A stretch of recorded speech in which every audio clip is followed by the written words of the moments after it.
ॐ सदाशिवसमारम्भां शङ्कराचार्यमध्यमाम् अस्मदाचार्यपर्यन्तां वन्दे गुरुपरम्पराम्।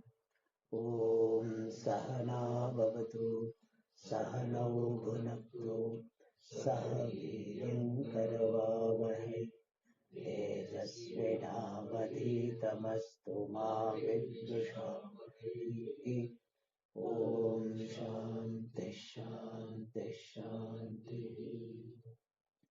ॐ पार्थाय प्रतिबोधितां भगवता नारायणेन स्वयं व्यासेन ग्रथितां पुराणमुनिना मध्ये महाभारतम् अद्वैतामृतवर्षिणीं भगवतीम् अष्टादशाध्यायिनीम् अम्ब त्वामनुसन्दधामि भगवद्गीते भवद्वेषिणीम्।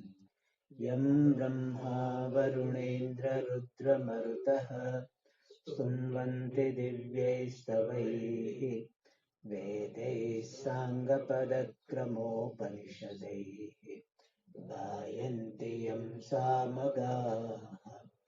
ध्यानावस्थिततद्गतेन मनसा पश्यन्ति यं योगिनः यस्यान्तं न विदुःसुरासुरगणाः देवाय तस्मै नमः।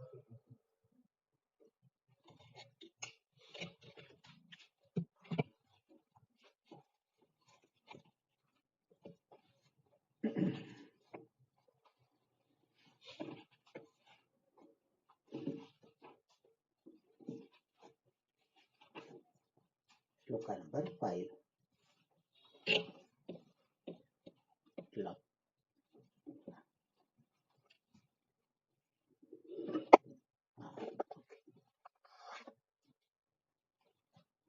अन्तकाले च मामेव स्मरन् मुक्त्वा कलेवरम्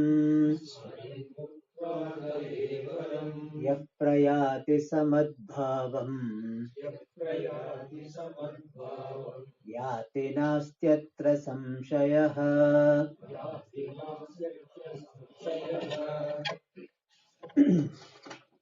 यं यं वापि स्मरन् भावम् त्यजत्यन्ते कलेवरम् तं तमेवैति कौन्तेय सदा तद्भावभावितः।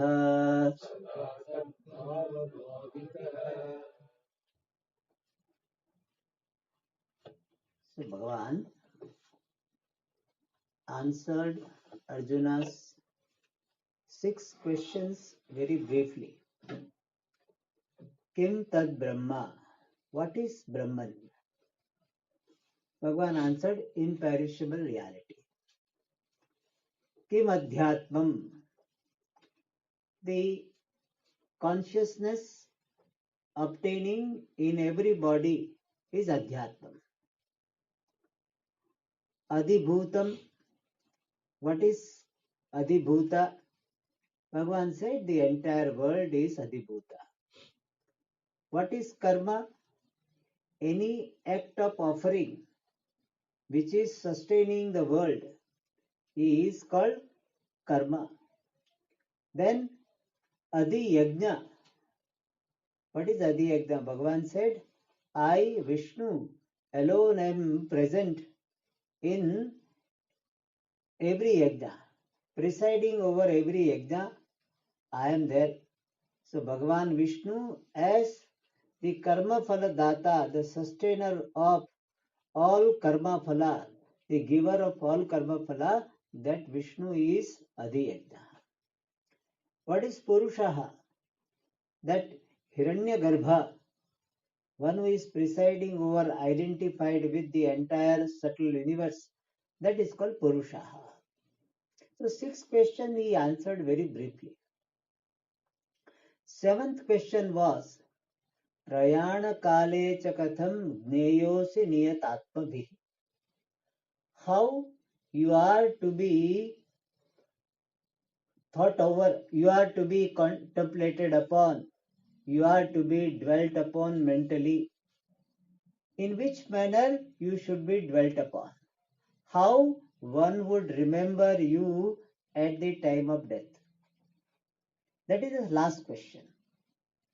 And that question Bhagavan is answering very elaborately. From the fifth sloka up to the last 28 sloka, the main topic is Antakalas Ishvaras Varadam, remembering the Lord at the time of death.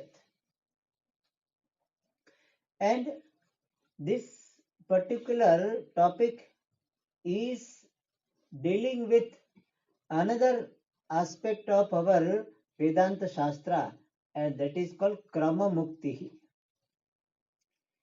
Mukti means freedom, freedom from bondage. And what is bondage? Bondage is struggle to become somebody, not being acceptable to oneself. Non acceptance of oneself is bondage. And complete acceptance of oneself, discovering oneself to be limitless, that is called moksha. And this mukti, moksha, is dealt with in Shastra in two ways. One is a person prepares himself, herself by karma yoga and upasana and gets this chitta shuddhi, purity of the mind, and the concentration of the mind. And by this, person is qualified to pursue Jnana Yoga. By Jnana Yoga, one gets Jnanam, and that Jnanam is the means for moksha. And that moksha attained in this life is called Sadhyo Mukti. What is it called? Sadhyo Mukti. Sadhyo Mukti means, literally it means instant moksha. Like instant coffee is there, similarly instant moksha. Instant moksha means not like that today you study Shastra and the next moment moksha. Not that. We are not talking in that sense. Instant moksha means moksha here in this life itself. No postponement. That is called Sadhyo Mukti. And in Sadhyo Mukti also we talk about these two aspects of the Sadhyo Mukti. One is called Jivan Mukti, other is called Videha Mukti. Jivan Mukti means being free even when person is alive. Freedom by living is called Jivan Mukti. Means person here and now in this life itself, he discovers this freedom and he lives a life of a free person. That type of freedom, when a person is alive, is called Jivan Mukti. And when the body of that person drops and person's freedom continues, that is called Videha Mukti. Freedom characterized by the absence of the body or freedom characterized by absence of rebirth is called Videha Mukti. Means what? That person will no more come back to this world taking birth. Some people say, Swami, is it advantage or disadvantage? If you have got vairagyam for this world, it is advantage. If you have got raga, if you have got some ambition, I want to do this in next janma, I want to do that in next janma, then it may look like disadvantage. But the people who have got vairagyam, they will say what?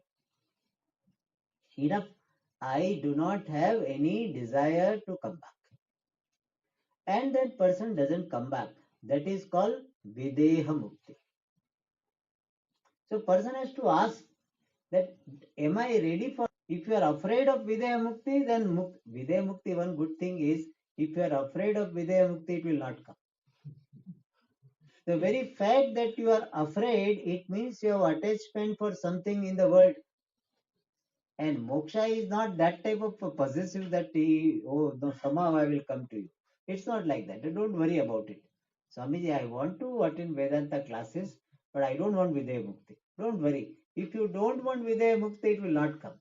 Even those who want also don't come so easily. It's like a VIP. VIP doesn't come even if you invite. So no question of coming uninvited. So don't worry about it. So these are the two moksha, the two aspects of Sadhyo Mukti, Jivan Mukti and Videha Mukti. So Sadhyo Mukti is the one. Second, this Mukti which is talked about in Shastra is called Krama Mukti. Krama Mukti means the freedom in stages. Krama has got the meaning order. Order means in stages. And in stages means what? A person who is not able to do this sadhana of Jnana Yoga effectively. And therefore he does some upasana, meditation. Meditation on Saguna Brahma called Ishvara. And Saguna Brahma looks very technical word, so we can say meditation on Rama, Krishna, Shiva, whatever, Ganesha, any form of the Lord you meditate on. And you invoke the total Ishvara. Means you don't think that my Ganesha is only one individual. You invoke the total Ishvara, Vishwarupa Ishvara in Ganesha. Any form is good enough to invoke the total Ishvara. And you meditate on that total Ishvara with his cosmic body. And that meditation a person does effectively, then two possibilities are there.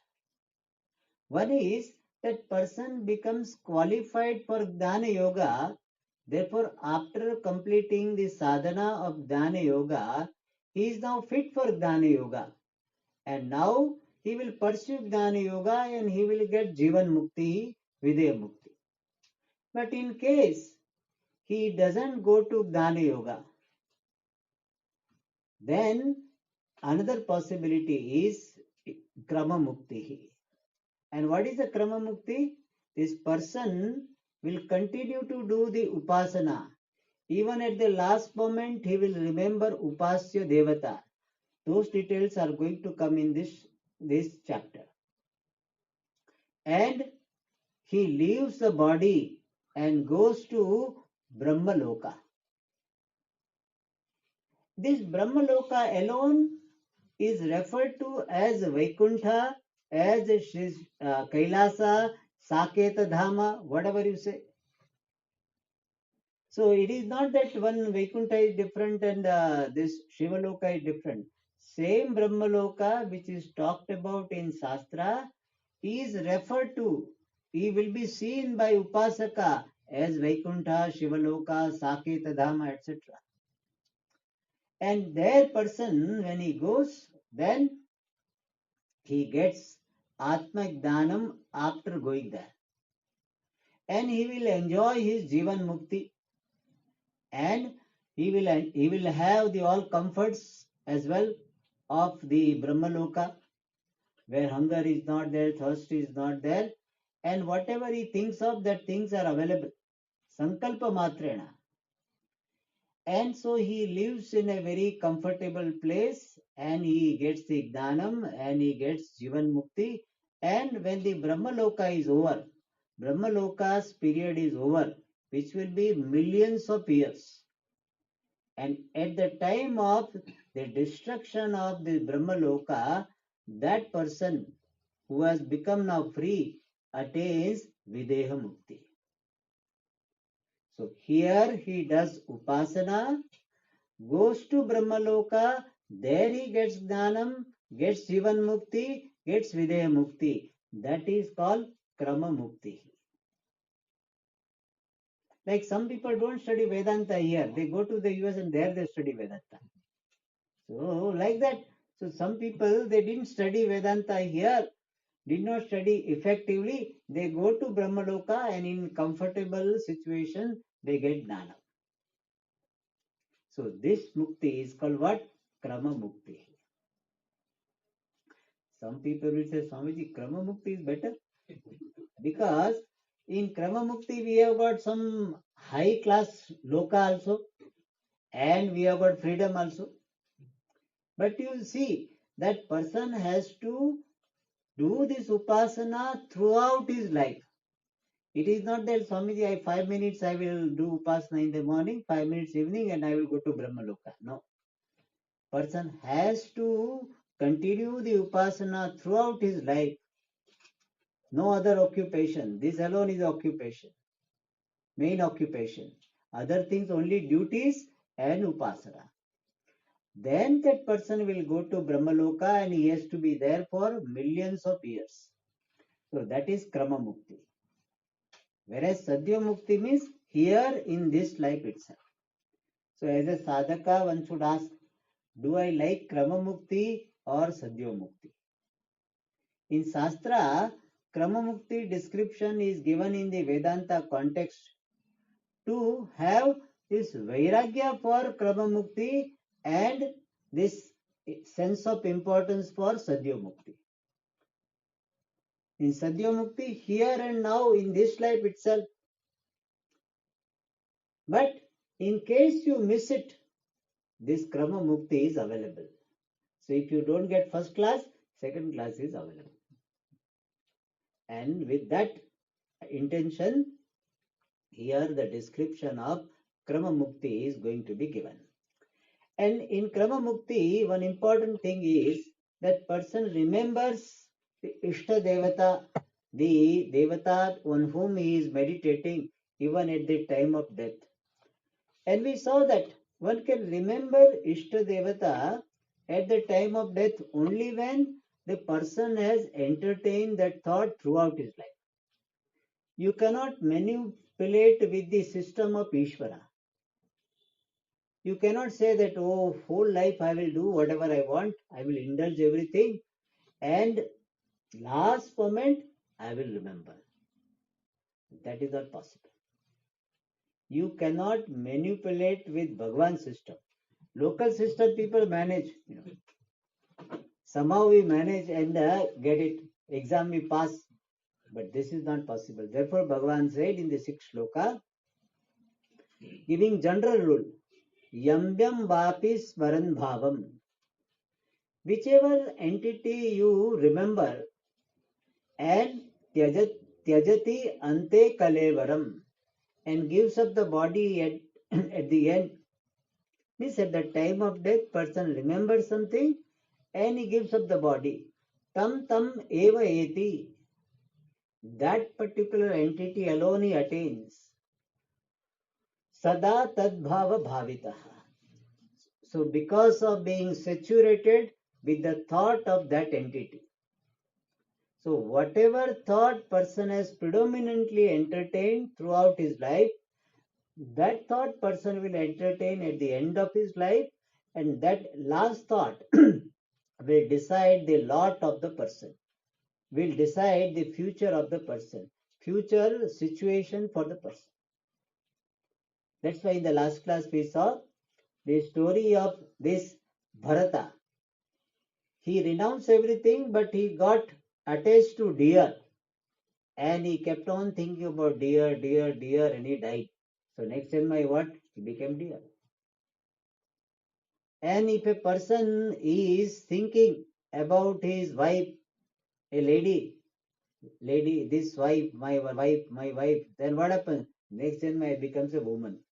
Woman is thinking about husband, my husband, so he becomes a man. So that's why one thing is that gender is not constant for Jiva. This Janma you have got male body, doesn't mean you have got male body at the last. This Janma you have female body, not necessary.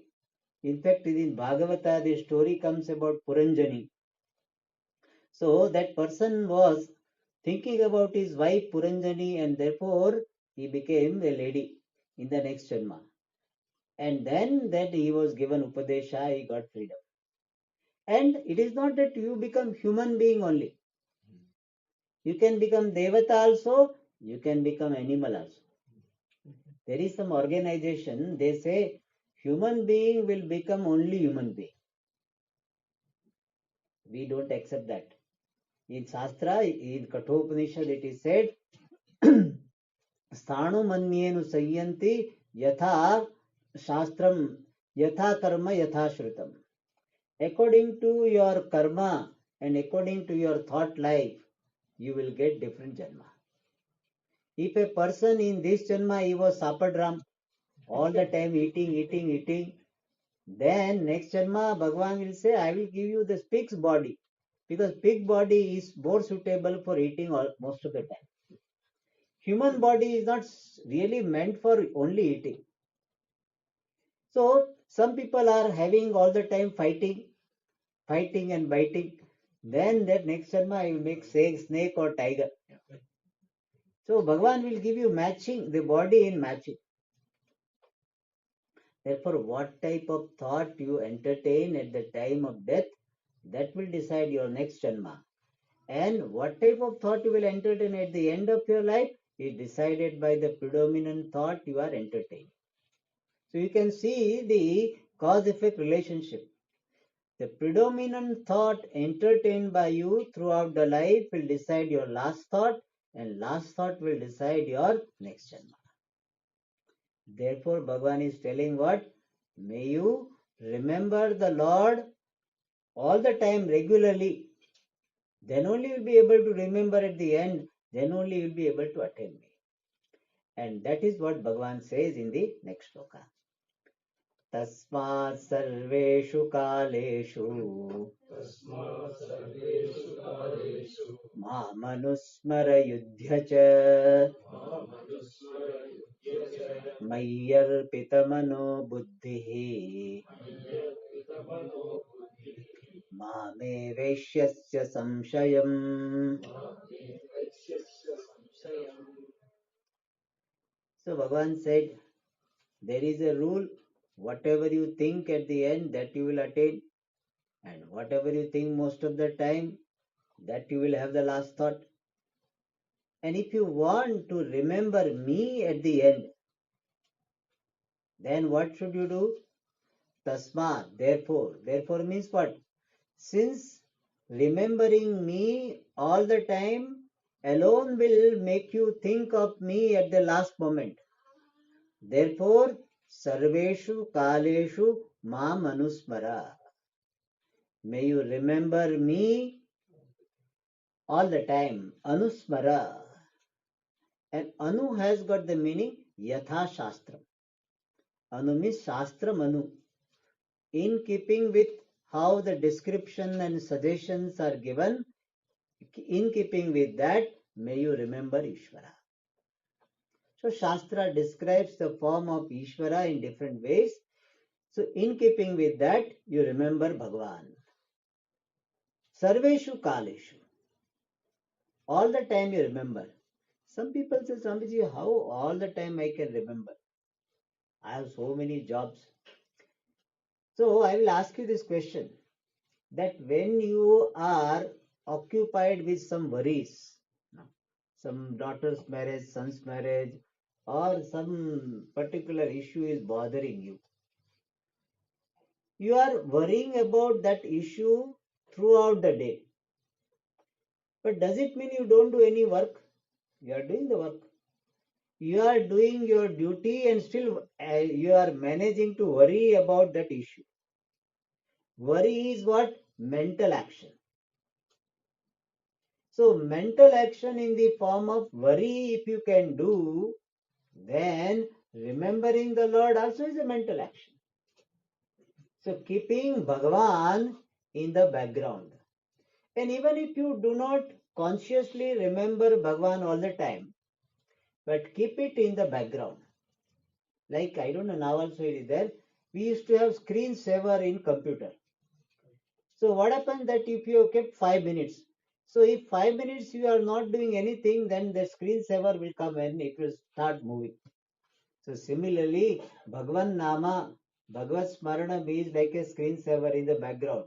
So whenever your mind is freed from any active mode, you are not doing any particular activity, mind doesn't require to be engaged. Immediately the screensaver of Bhagavad Smaranam comes. And as I told you that if you can worry and still do the activities, then why can't you do this remembrance and do the activities? Keep Bhagavan's Smaranam in the background. And after every activity, remember Bhagavan, that this job is over. Shri Krishna Arpanam Astu. Or use the word Om Tat Sat. One class is over, Om Tat Sat. Food is over, Om Tat Sat. Conversation with somebody is over, Om Tat Sat. So we can do it. Only thing, we have to have the value for doing it. When you have value for something, you can find out the ways. A will find a way. So if will is there, you will find a way. So Bhagavan says, Ma Manusmara. And remembering Bhagavan regularly, constantly requires some purity of the mind. Malina Chitta, the person who has got the mind very, very impure, will have less chance of remembering Bhagavan constantly. Therefore, you purify your mind. And for purification of the mind, what is required? Swadharma Anushtanam, performance of one's duty. And that is said in this shloka, Yudhyacha. Yudhya means, hey Arjuna, do your duty of fighting this war. Here, Yudhya is a representative word, representative of all duties people have. So, depending upon your background, whatever duty you have, you do it. That is called Yudhyacha. So, do your duty and remember Bhagavan. And Bhagavan says, one more thing is required to have this Smaranam of Ishvara, Mayai Arpita Mano Buddhi. So, is an adjective for a person. Mai, to me, Arpita, offered, Manaha, mind, Buddhi, intellect. Bhagavan says, you become the one by whom the mind and Buddhi, mind and intellect are offered to me. In simple words, Bhagavan says, you offer your mind and intellect to me. What does it mean? How will you offer the mind? Mind is not like a thing clip you offer to Bhagavan, okay, lelo, take it. What do we mean by offering the mind to Ishvara? Offering the mind to Ishvara means directing all our emotions and desires to Bhagavan. Whatever I desire I have, I connect it with Bhagavan. I want to eat so that I will have nourishment, so that I will be able to do puja of Ishvara.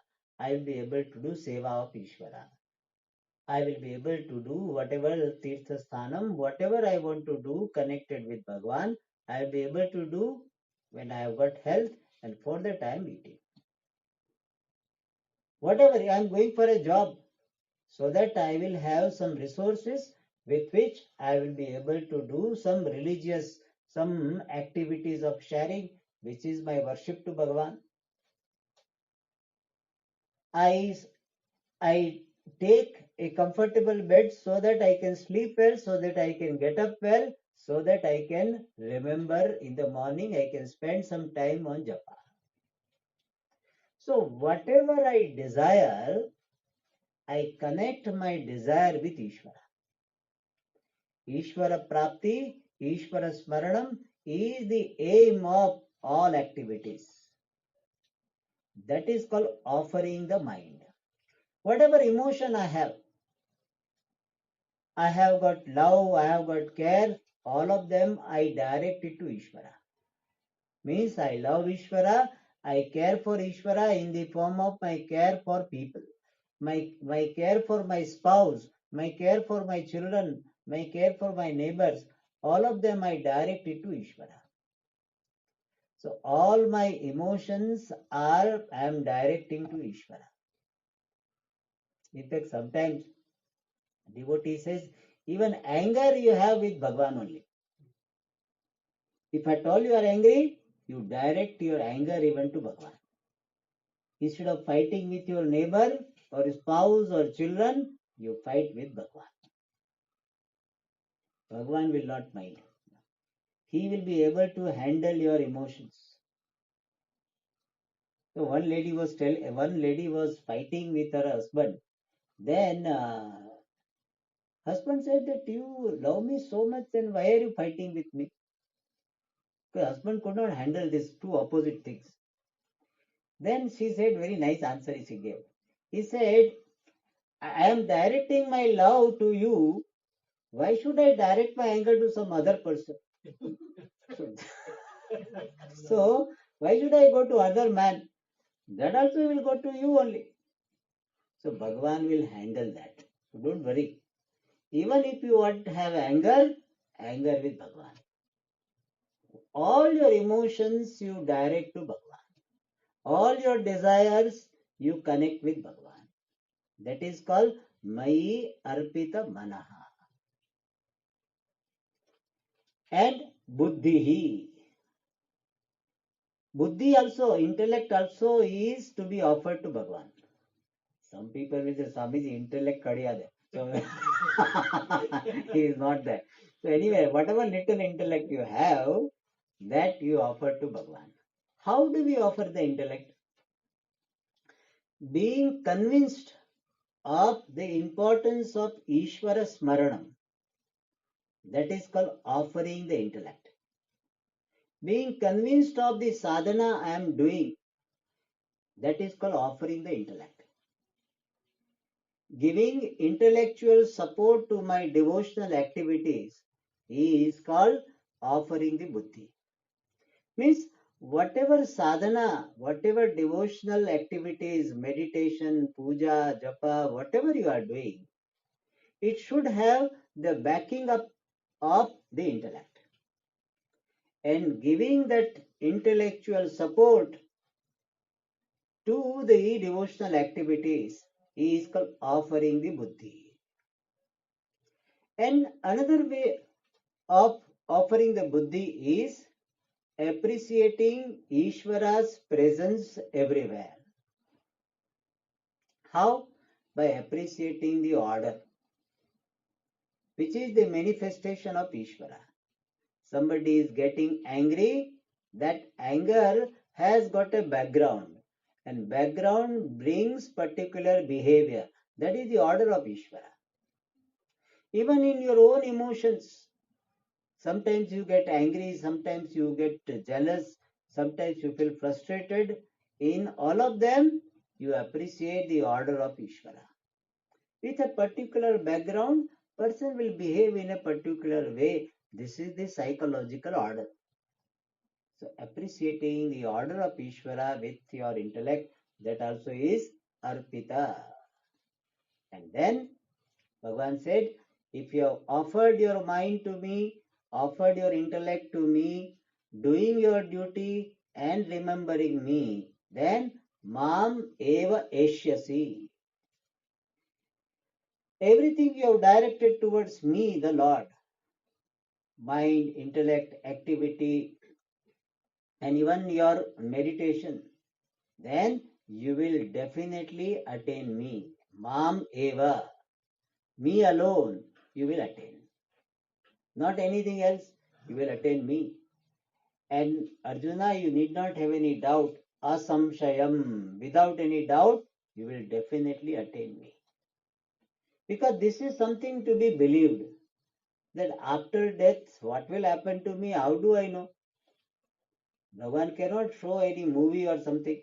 So Bhagavan said, Asamshayam, have Shraddha that you will definitely attain me.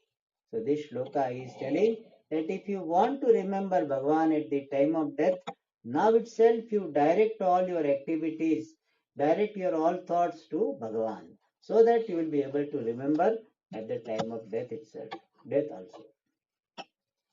And now this idea is further elaborated in the next shloka. अभ्यासयोगयुक्तेन चेतसा नान्यगामिना परमं पुरुषं दिव्यम् याति पार्थानुचिन्तयन्.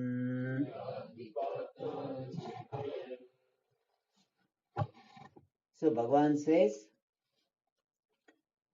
Anuchintayan, thinking about me as per the teaching of Shastra and Acharya. Shastracharyopadesham anudhyaya, teaching. According to the teaching of Shastra and Acharya, may you meditate upon me, Anuchintayan. How? Chetasa, with the mind. What type of mind? Abhyasa yoga yuktena. The mind which is yukta, endowed with yoga, this sadhana, pursuit of what? Abhyasa. Abhyasa means repetition of meditation. So what is abhyasa? Constantly this remembering, repeating the thoughts of Ishvara. You can do it by doing some japa, or you can do it by remembering the glory of Ishvara. But all thoughts are directed to Bhagavan only. That is called Abhyasa Yoga. When we are so much steeped into the worldly things, it may look little difficult. But by practice, one slowly gets the knack of it and will be able to have the mind which is endowed with the sadhana of Abhyasa. And Bhagavan says this will be possible when the mind is Nanya Gamina. Mind is not going elsewhere.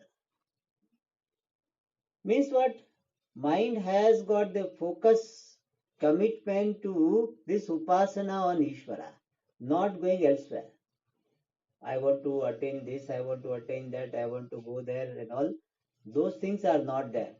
This distraction is not there. When distraction is not there, you will have time to focus on what is to be focused on. As somebody nicely said, that you do not require more time, you require less distraction. But distractions are taking away the time. Otherwise, we have time for doing all what is to be done. If distractions are not there, then we have got time. That is why the great people, they have time for everything. Why? Because they don't allow the distraction.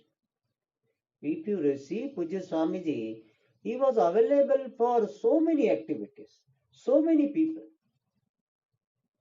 Why? He did not allow the distraction. He used the time the way it is to be used.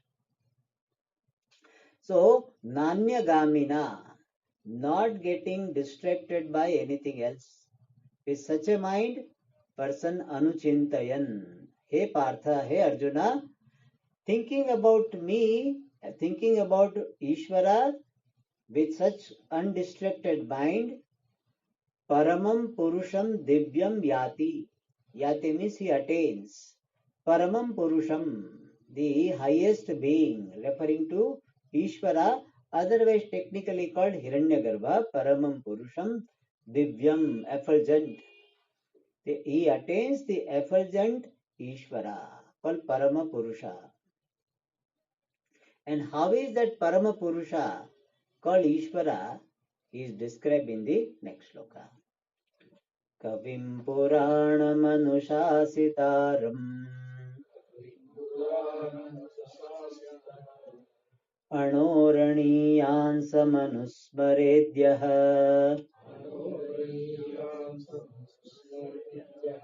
सर्वस्य धातारमचिन्त्य रूपम् आदित्यवर्णं तमसः परस्तात्. Yes. So here the description is given of Ishvara who is to be remembered. Because in meditation we require some material for our what is called thought life. Because thought sometimes cannot remain on only one word. So it requires some material to dwell upon the glory of Ishvara. And here different words are used to describe that Ishvara whom you can meditate on. How is that Ishvara? Kavim. Kavi generally means a poet, like Kavi Kalidas, Kavi Bharavi. But here Kavi has got the meaning omniscient. Ishvara is omniscient. Omniscient means what? All knowing. How do we understand all knowing of Ishvara? Which is Swamiji used to say we cannot understand. Why? Because what is all we do not know. What all things are there in the world we do not know. In our house also many times we don't know how many things are there. So what to talk about in the universe? So all the streets of Coimbatore, does anybody know? Anybody knows all the streets of Coimbatore? No. Even this much we don't know.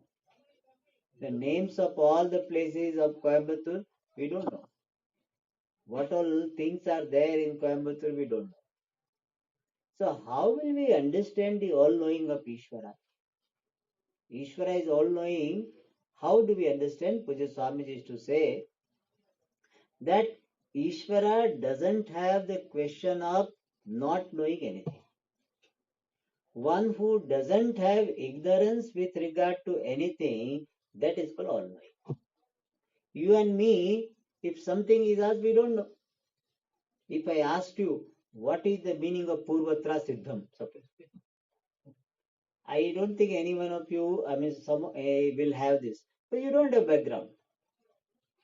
If I ask the Chodana Lakshano Arthaha Dharmaha, so what is the meaning? They don't know. So you and me, and if you ask me about you speak some Tamil sentence, and you said, what is the, I cannot give the example because that sentence also I don't know. So you say some Tamil sentence, Trichit Trambalam. I don't know what is the meaning. So I also have got ignorance, you also have got ignorance. So everybody of us, when one more question is asked, we have to say what? I don't know. So every jiva has the situation of I don't know, I don't know. Whereas Bhagavan does not have this situation. That is called he is being all. He doesn't have to scratch his head. Sometimes what happens when some question is asked, we don't know, we scratch our head. As if like we scratch and something will open up. Nothing opens up. So, all-knowing Ishvara. It is an important thing to know that Ishvara knows everything. So that we will not have the tendency to hide anything from Ishvara. So they say Ishvara will be hearing everything. Some poet is saying that Ishvara is hearing the anklet of the ant. Ant is wearing some anklet, Jhum jhum. So that one, that Ishvara is hearing that. You are shouting at your spouse, Ishvara is hearing. Nobody was there. Don't say nobody. Ishvara is there. Ishvara is Sarvajnaha. All knowledge, whatever has happened in the past, whatever is happening now, what will happen in the future. Sarva Bhutanam Gatim Agatim. Elsewhere it is said, So Bhagavan knows everything, Sarvajnaha. And he is Puranaha. Purana means ancient. Ancient means ageless. He is all the time fresh. Pura api nava. Earlier also he was new, now also he is new. And even though he is ancient, he is fresh. And Anushasitaram. He is the ruler of all. Ishvara is the ruler. And that is the idea we convey by the so many hands of Ishvara. Ishvara has got 4 hands. So every law in nature, every psychological law or physiological law, all the laws are the hands of Ishvara. So Ishvara rules everything. Nothing goes against the order. Everything that happens is within the order, and that order is Ishvara. Therefore, it's called Anushasitara, Anushasita, Anushasitaram. More about this we'll see in the next class. Om Purnamada Purnamidam Purnat Purnamudachyate Purnasya Purnamadaya Purnamudachyate Om Shanti Shanti Shanti Hari Om